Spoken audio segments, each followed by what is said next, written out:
ఒక విషయాన్ని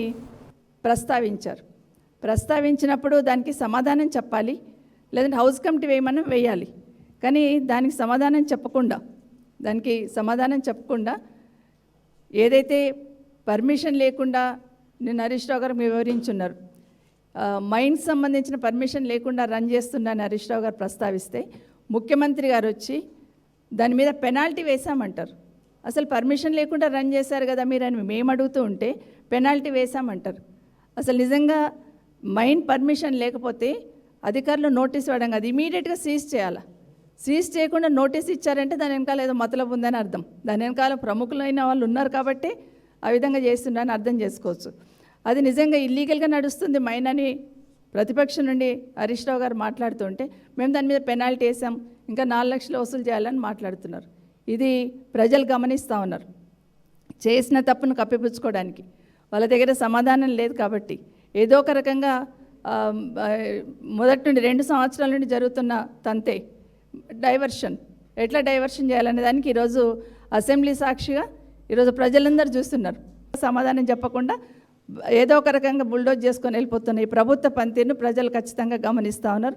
నిజంగా మీరు ఏ తప్పు చేయకపోతే ఎందుకు హౌస్ కమిటీ వేయలేదు? హౌస్ కమిటీ వేయాల్సిందని ఈ ప్రభుత్వాన్ని డిమాండ్ చేస్తూ ఉన్నాను. మరి నిజంగా ఈరోజు అసెంబ్లీ నడిచిన తీరు చూస్తే బాధాకరమైనటువంటి విషయం.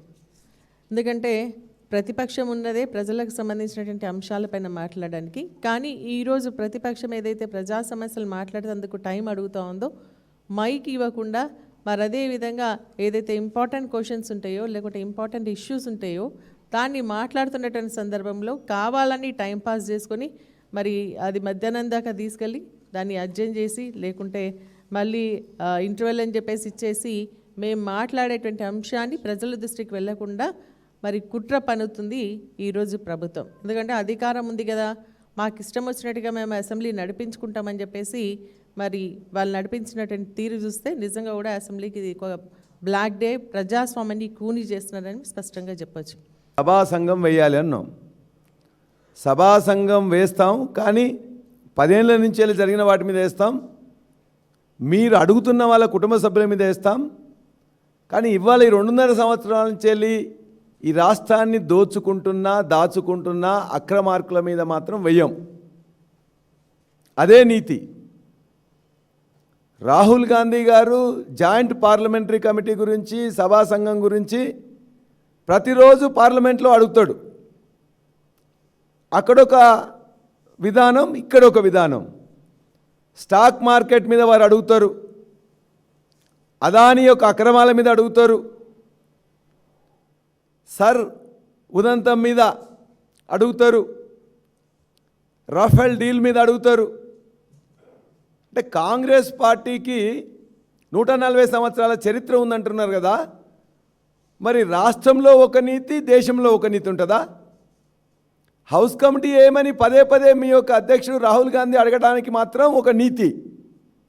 ఇక్కడ ప్రతిపక్షంగా మీరు చేసిన అక్రమాలు ఇవాళ సభలో చాలా క్లియర్గా, ఇవాళ హరీష్ రావు గారు పెట్టిన ప్రతి పేపర్ కూడా మేము సృష్టించింది కాదు.